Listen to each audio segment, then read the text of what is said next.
आफ्नै जीवनभित्र लुकेर बसेको आत्मबल, ऊर्जा, प्रतिभा, सम्पन्नता, प्रेम, शान्ति र आनन्दलाई चिनेर प्रकट गर्न नयाँ यात्रा प्रारम्भ गरौँ। जीवन विज्ञान, जीवन विज्ञान। एक वर्षमा 365 दिन हुन्छन् र 365 दिन नै त्यति नै महत्त्वपूर्ण हुनुपर्ने हो। कुनै पनि दिनको महत्त्व अरू दिनभन्दा कम वा बेसी नहुनुपर्ने हो। व्यवहारिक दृष्टिकोणले त यही लाग्छ,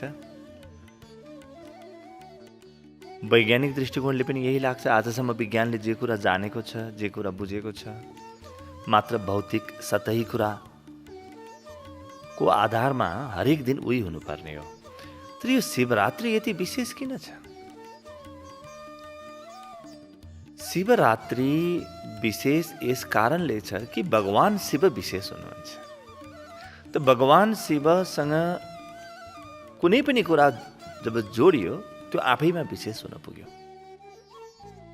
यस्तो चमत्कारी, यति विभिन्न रूप भएका, यति अत्यन्तै विविध प्रसङ्गसँग जोडिएका, मनुष्यको चेतनालाई यति गहिरोसँग एकैजना व्यक्तिले धक्का दिन सक्ने यस्तो अर्को व्यक्ति यो पृथ्वीमा भएन।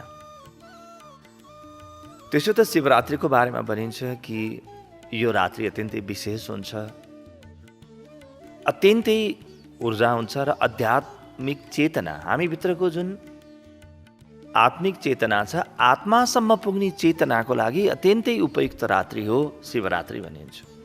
यस कुरासँग म पूर्णतः सहमत छु। मैले आफ्नो जीवनमा अनुभव पनि गरेको छु। अरू दिन ध्यान गर्नु र शिवरात्रिमा ध्यान गर्नु अत्यन्तै फरक हुन्छ, अत्यन्तै पृथक हुन्छ। अरू दिन पूजा, प्रार्थना, अर्चना, वन्दना, आराधना गर्नु र शिवरात्रिको दिन गर्नु, यसको महत्त्व कहाँ हो, कहाँ छ? आफ्नो अनुभवले यो कुरो देखाइहाल्छ। अलिकति संवेदनशीलता चाहिन्छ। संवेदनशीलता छ भने यो अनुभव आइहाल्छ जीवनमा। अरू दिन व्रत उपवास गर्नु र शिवरात्रिका दिन व्रत उपवास गर्नुमा धेरै ठुलो अन्तर छ। यो त जसले गर्यो उसले थाहा पायो। यो त अनुभवको कुरा हो। अध्यात्म व्यक्तिको अन्तस अनुभवको विषय हो। यो बाहिरी कुरा होइन, बाहिरी आवरण होइन अध्यात्म। यो त अन्तस हो। त शिवरात्रिको आफैमा महत्त्व छ, तर शिवरात्रिको महत्त्व पनि यस कारणले छ कि यो रात्रि भगवान शिवसँग जोडिएको छ। हेर्नुहोस् त, एउटै भगवान शिवका कति विभिन्न रूपहरू छन्। कसरी चिन्दछ मनुष्यले? तिनै भगवान शिवलाई शास्त्रहरूले सृष्टिकर्ता भनेर पनि चित्रण गरेका छन्। देवताहरूका पनि देवता भनेर पनि चित्रण गरेका छन् र तिनैलाई संहारकर्ता शङ्करको रूपमा पनि चिन्दछन्। ब्रह्माण्डको मालिकको रूपमा पनि यिनैलाई चिन्दछन् र ब्रह्माण्डलाई ध्वस्त गर्ने, विध्वंस गर्ने मृत्युका देवता भनेर पनि यिनैलाई चिनेका छन्। पहिलो पटक ज्ञान दिने, सप्तर्षिलाई ज्ञान दिने, ती ज्ञानका पूर्ण स्रोतको रूपमा पनि यिनै भगवान शिवलाई चिनिन्छ। र अर्कोतिर अध्यात्ममा पहिलो पटक अनुभव गर्ने, अध्यात्मको पहिलो पटक अनुभव गर्ने र पृथ्वीमा अरूलाई सिकाउने, मनुष्यलाई सिकाउने व्यक्तिको रूपमा आदि गुरुको रूपमा पनि यिनलाई चिनिन्छ। सप्तर्षिका गुरुको रूपमा पनि भगवान शिवलाई चिनिन्छ र मनुष्यका गुरुको रूपमा पनि यिनलाई चिनिन्छ। यो अत्यन्तै अद्भुत होइन त? इतिहासले यिनको कुनै कालखण्ड तोकेको छैन। हामी हेऱ्यौँ भने विभिन्न व्यक्तिहरूका विभिन्न प्रकारका सोचहरू छन् तिथिको विषयमा। कसैले 12,000 वर्ष पहिले भन्छन्, कसैले 15,000 वर्ष। कति शास्त्रहरू छन् जसले 35,000 वर्ष पूर्व भनेर लेख्छन्। कति खोजहरू छन् जसले 70,000 वर्ष पूर्व भनेर लेख्छन्। तर एउटै व्यक्तिको पछाडि यति धेरै किन भयो? यति धेरै व्यक्तिहरू किन उत्सुक छन् यी व्यक्तिमाथि? किन उत्सुक छन्? केही महत्त्वपूर्ण कारणहरू छन्। पहिलो कारण, सबैभन्दा पहिलो के हो भने, यस पृथ्वीमा जसले पनि ईश्वरीय चेतनालाई पहिलो पटक आफूमा अनुभव गर्यो र अरूलाई सिकायो त्यही व्यक्तिलाई भगवान शिव भनिन्छ। त्यो यो सृष्टिको पहिलो सूत्र मात्रै होइन भगवान शिव। भगवान शिव ज्ञानको पनि पहिलो सूत्र हो। चिनेको छैन त्यो व्यक्ति कस्तो रङ थियो, कस्तो रूप थियो, कस्ता लुगा लगाउँथ्यो, कहाँ बस्दथ्यो, के गर्थ्यो, इतिहासमा कुनै प्रमाण भेटिँदैनन्। र पनि मनुष्यलाई जसले पहिलो पटक अध्यात्मको मूल सिकायो, जसले धर्म सिकायो, त्यही व्यक्तिलाई भगवान शिव भनिन्छ। त्यो संसारभरि जुनसुकै धर्म सम्प्रदाय किन नहुन्, हिन्दू मात्रै होइन, सनातन पद्धति मात्रै होइन, जुनसुकै पद्धति किन नहोस्, चाहे त बौद्ध पद्धति होस्, जैन होस्, इस्लाम होस्, इसाईत्व होस्, वा अरू कुनै धर्म सम्प्रदाय किन नहुन्, यी सबैको मूलको रूपमा भगवान शिवलाई चिनिन्छ। त व्यक्तिहरू भगवान शिवमाथि स्वतः उत्सुक छन् कि यस्तो अनौठो व्यक्ति भयो कसरी त, के गर्थ्यो, यस्ता विभिन्न रूपहरू धारण गर्न सक्ने, मृत्युका देवता हुई, सृष्टिको देवता हुई, मनुष्यको पहिलो गुरु हुई, ऋषिहरूको पहिलो गुरु हुई, महादेव हुई, देवाधिदेव हुई, अनि यो कसरी भयो त?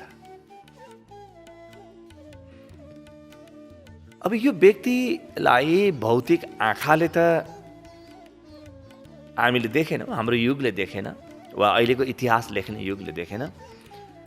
तर यस्ता व्यक्तिलाई देख्ने अर्को आँखा छ, बाहिरको आँखाले यस्ता व्यक्तिलाई देख्दैनन्। देखे पनि के चिन्दछन्? भगवान बुद्धलाई तपाईँले बाहिरी आँखाले देख्नुभयो, चर्मचक्षुले, कि यो व्यक्ति बसिरहेको छ बोधि वृक्ष मुनि, बडो आनन्द भावका साथ बसिरहेको छ। कति देख्छ, ओहो अलिकति खुसी भएछ, हुनसक्छ यो व्यक्तिले कुनै परीक्षामा उत्तीर्ण गर्यो, कि हुनसक्छ व्यक्तिले जागिर पाएर यति प्रसन्न छ, कि हुनसक्छ यो व्यक्तिले कुनै धन सम्पत्ति आर्जन गरेर खुसी भएको छ, कि वा कहीँबाट कुनै राजनीतिक पद पाएर खुसी भएको छ, कि के थाहा। बाहिरी आँखाले अत्यन्तै सतही कुरा मात्रै देख्दछन्। त्यसको लागि त भित्री आँखा चाहिन्छ। भित्री आँखा यानि अनुभवको आँखा, भित्री आँखा यानि प्रज्ञा चक्षु चाहिन्छन्। त भगवान शिवको विषयमा भनिन्छ कि उहाँ कैलाश पर्वतमा रहनुहुन्छ। कैलाश पर्वत यानि सबैबाट अछुत। को बस्छ कैलाशमा गएर?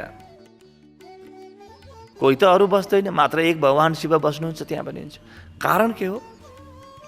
कारण के हो भने नि यी व्यक्ति यति बहुरूपिया छन् र यी व्यक्ति संसारमा यति भिजेका छन् र पनि संसारबाट यति अलग छन्। संसारमा भिजेका छन्, मृगस्थलीमा गएर रासलीला रचाए यिनले, र एउटी पत्नीको पछाडि पागल भए, दिवाना भए, यो त कथा छ। सँगसँगै यीभन्दा बढी वैरागी, यीभन्दा बढी त्यागी कोही पनि रहेन। त्यसकारणले यिनलाई हामीले संसारले नपुगेको ठाउँ कैलाश मान सरोवरमा घर बनाइदियौँ। कहीँ जो पुगेको छैन, कोही पनि जहाँ पुगेको छैन, कैलाश मान सरोवर, त्यहाँ घर बनाइदियौँ हामीले मान सरोवरमा, कैलाशमा, मान सरोवरभन्दा अलि माथि। त यसको अर्थ के हो कि यो व्यक्ति अत्यन्तै वीतराग थियो, संसारले यसलाई छुँदैन थियो संसारमा। कथा छ नि कि पृथ्वीमा चारे, पृथ्वीमा अनेक प्रकारका लीला गरे, तर बस्छन् कैलाशमा गएर त्यहीँ बस्छन्। कैलाश यानि आफ्नो साक्षी चेतनामा बस्छन्। मेरुदण्डको सबैभन्दा माथिल्लो भाग सहस्रारमा बस्दछन्, जहाँ कसैको पहुँच छैन। आम मान्छे जहाँ जाँदैन। आम मान्छे त यही संसारको बजारमा, यही संसारको भिडमा हराएको छ। जो संसारको भिडमा हराएन, संसारको भइकन पनि जो अलग रह्यो, जो कमलवत भयो, त्यो व्यक्तिलाई हामीले भगवान शिव भन्यौँ।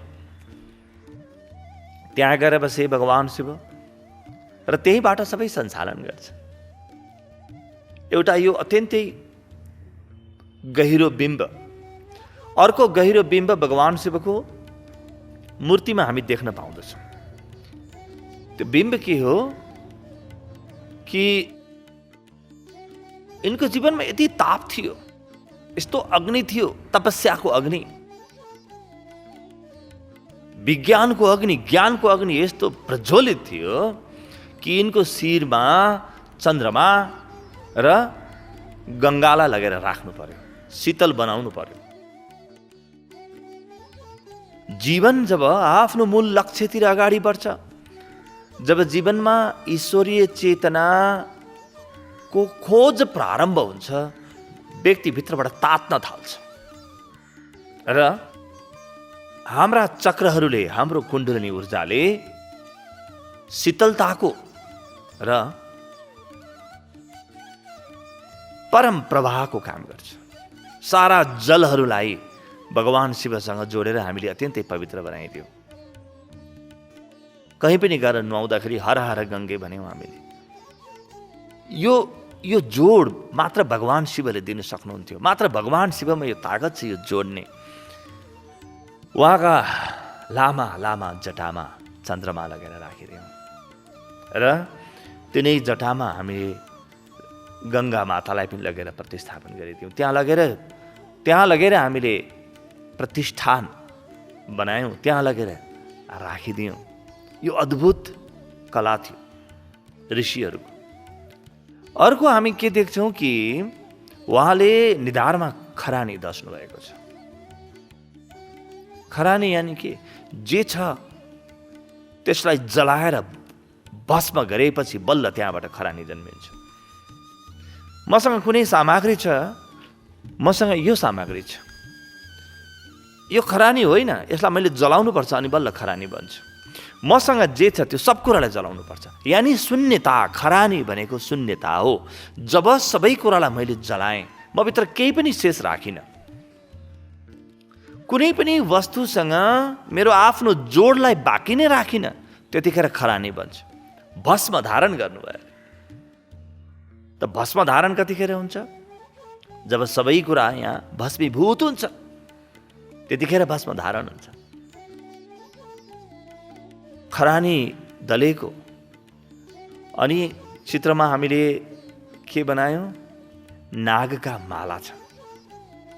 कसैले देखेका छौँ हामीले नागका माला लगाएको, सर्पका माला लगाएको। यी कति पृथक व्यक्तित्वको निर्माण गरेका छन् ऋषिहरूले। यो भित्रको चक्षुले, प्रज्ञा चक्षुले के देख्यो कि व्यक्तिले नागका माला लगाएका थिए। नाग यानि ऊर्जा। आज हाम्रो सबै ऊर्जा छरिएको छ, असरल भएका छ।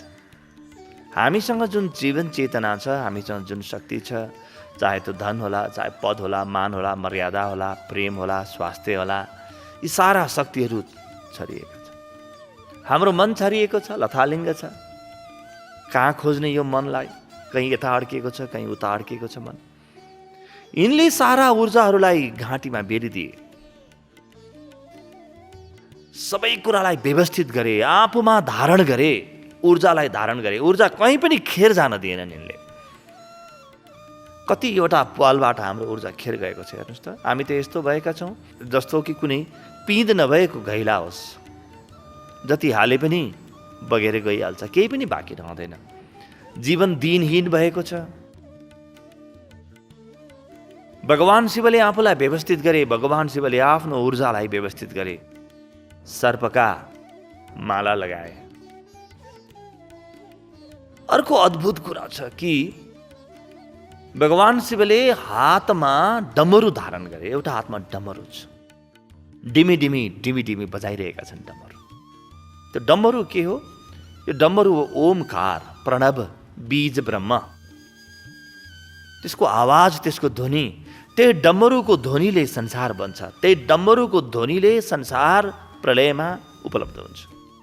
एक प्रकारको ध्वनिले संसारलाई फैलाउँछ, एक प्रकारको ध्वनिले संसारलाई समेट्छ। अहिले विज्ञान पनि यो कुरासँग राजी छ कि ध्वनिसँग सृजनशीलता पनि छ, ध्वनिसँग विध्वंस मचाउने शक्ति पनि छ। ध्वनि प्रभाव पनि हो, ध्वनि प्रलय पनि हो, ध्वनि जन्म पनि हो, ध्वनि मृत्यु पनि हो। ध्वनिले बनाउँछ पनि, बिगार्छ पनि। र ऋषिहरूले त यो कुनै बाहिरको ध्वनि मात्रै अनुभव गरेनन्, भित्रको अन्तसमा बज्ने ओमकारको ध्वनि, त्यो नाद, त्यो महानाद, त्यो प्रणव, त्यो बीज ब्रह्मको अनुभव गरे। र त्यो बीज ब्रह्मको मूल स्रोत भगवान शिवलाई देखे। भगवान शिवको डमरूबाट ध्वनि बन्यो। सारा ब्रह्माण्ड त्यही ध्वनिबाट बनेको छ। सारा ब्रह्माण्ड त्यही ध्वनिकै रचना हो। त्यही ध्वनिको रचना तपाईँ, त्यही ध्वनिको रचना म, त्यही ध्वनिको रचना पृथ्वी, सूर्य, चन्द्र, तारा, सारा ब्रह्माण्ड त्यही ध्वनिबाट बने। र एक प्रकारको ध्वनि निस्किन थाल्यो भने फेरि प्रलयमा उपलब्ध हुन्छ।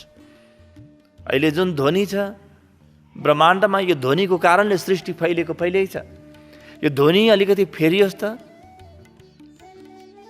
यो ध्वनिको रूप फेरियोस्, सबै कुरो समेटिन थाल्छ। त भगवान शिवको हातमा डमरू लगेर राखिदियौँ।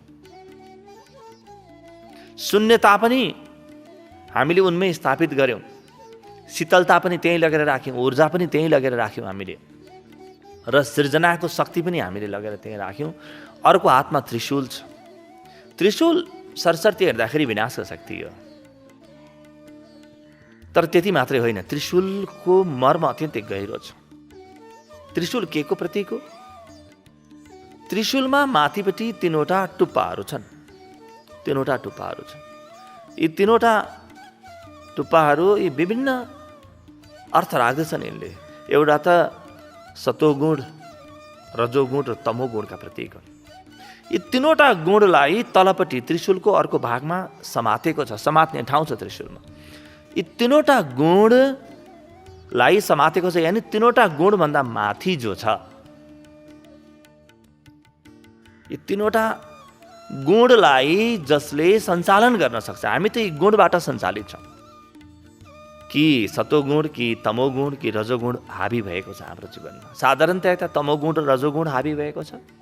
सतोगुण हाबी हुन थाल्ने हो भने त हामी पनि भगवान शिव जस्तै त्रिशूल समात्न थालिहाल्थ्यौँ, तलको भाग हाम्रो हातमा आउँथ्यो होला। तर रजोगुण र तमोगुण हाम्रो जीवनमा हाबी भएको छ। भगवान शिवले त्रिशूललाई समात्नुभयो। यसको अर्को अर्थ पनि हुन्छ। पहिलो शूलको अर्थ हुन्छ भौतिक संसार, दोस्रो अर्थ हुन्छ मानसिक संसार, तेस्रो अर्थ हुन्छ कारण संसार, यानि मूल कारण समेतलाई भगवानले आफूमा धारण गर्नुभएको छ। यसको अर्को अर्थ पनि हुन्छ। के अर्थ हुन्छ अर्को? दिन, रात र सन्ध्या, 3वटालाई समात्नु भएको छ। हामीले साधारणतया दिन र रात देखेका छौँ, तर दिन र रातको बिचमा एउटा सन्धि पनि त छ नि, जहाँ न दिन छ न रात छ। त्यो सन्धि पनि भगवान शिवले समात्नु भएको छ। यानि भगवान शिवले केही पनि छोड्नु भएको छैन। त्रिशूलमा सब कुरा आयो, सब कुरा हटायो। अब भगवान शिवको जुन अद्भुत मूर्ति छ, त्यो अद्भुत मूर्तिसँगै हामीले शिवलिङ्गलाई पनि लगेर जोडेका छौँ। लिङ्ग शब्दको अर्थ जनेन्द्रिय मात्रै हुँदैन। लिङ्ग शब्दको मूल अर्थ हुन्छ सङ्केत वा मात्रा वा वर्णन। भगवानको वर्णनलाई हामीले त्यो शिवलिङ्गमा स्थापित गरिदियौँ। यानि सृजनशीलताको शक्ति, निरन्तर सृजनशीलताको शक्ति भनेर पनि हामीले लगेर जोड्यौँ भगवान शिवसँग। भगवान शिवको मूर्तिलाई हेर्ने हो बसेर बडो आनन्द भावका साथ, बिना पूर्वाग्रह, बडो शान्त मनले हेरिराख्ने हो भने पनि हाम्रो मन पुरै शान्त हुन थाल्छ। भगवान शिव पूजा गर्ने विषय होइन। भगवान शिवलाई पूजा गरेर के गर्नुहुन्छ? बस एकछिन पूजा गर्नु, यानि चढाउनु। ठिक छ, मैले केही चढाएँ, फुल अक्षता इत्यादि मैले केही चढाएँ भगवान शिवमा। तर त्योभन्दा पनि मुख्य कुरा के हो भने भगवान शिवको मूर्तिको मैले दर्शन गरौँ बसेर। बस आनन्द भावका साथ त्यो रूपलाई, त्यो मूर्तिलाई मैले आफूमा जम्न दिउँ, आफ्नो चेतनामा जम्न दिउँ। जब त्यो मूर्ति म भित्र उत्रिन्छ, त्यो मूर्तिले प्रतिबिम्बको रूपमा धारण गरेको वा प्रतिनिधित्व गरेको सारा गुणहरू त्यो मूर्तिको माध्यमबाट ममा पनि समाहित हुन थाल्छन्। शीतलता मेरो जीवनमा आउँछ, व्यवस्थापन मेरो जीवनमा आउँछ, जीवन व्यवस्थित बन्छ, सबै ऊर्जाहरू आफ्नो ठाउँमा आउन थाल्दछन्। सृष्टिको विनाशको मूल शक्ति मेरो हातमा आउँछ, मेरो जीवन व्यवस्थित बन्न थाल्छ, मेरो जीवनमा वैराग्य आउँछ, जतिसुकै भोगको बिचमा पनि योगको महाशक्ति मेरो जीवनमा आउँछ। यी सारा गुणहरू मेरो जीवनमा अचानक आउन थाल्छन् यदि म ध्यानमा उत्रिएँ भने। मूर्ति मैले हेरेँ भने पनि त्यो मूर्तिलाई हेर्दै हेर्दै म स्वरूप ध्यानमा म आफूभित्र छिरौँ। शिवरात्रिलाई मात्र व्रतको मन्दिर जाने या पूजा आजा गर्ने वा केही मान्छेले गरे चाहिँ गाँजा भाङ इत्यादि सेवन गर्ने बाटो मात्रै नबनाऊ। शिवरात्रिको महिमा त अपरम्पार छ, तर यो महिमाको अनुभव गर्न ध्यानमा उत्रिनुपर्छ। ध्यानमा उत्रिनै छन् भगवान शिव सदा सदा। त्यही भएर त त्रिशूल लिएर बसेका छन्, तीनवटै गुणभन्दा माथि छन्। यी सृष्टिका शक्ति हुन्, यी अजर छन्, यी अमर छन्, यी अविनाशी छन्, यी ज्ञानका परम ज्योति हुन्, यी परम वैरागी छन् र पनि परम भोगी छन्। यी भगवान शिवका गुणहरू मेरो जीवनमा आउन थाल्छन्। मेरो जीवनका दुःखहरू समाप्त हुन्छन् र मेरो जीवनमा एउटा नयाँ आनन्दको किरण प्रारम्भ हुन्छ। जीवन चमत्कारै चमत्कारले भरिन थाल्छ। तिनै चमत्कार जुन भगवान शिवको जीवनमा हामी देख्छौँ, तिनै चमत्कारहरूले भरिन थाल्छ। भगवान शिवलाई अनुभव गर्नको लागि ध्यानको अभ्यास प्रारम्भ गर्नुपर्छ। त शिवरात्रि ध्यान अभ्यास गर्ने, ध्यानको सूत्रपात गर्ने पहिलो दिनको रूपमा ऋषिहरूले लिए। वास्तवमा जसरी सरस्वती पूजालाई अक्षरारम्भ भनियो, त्यसै गरी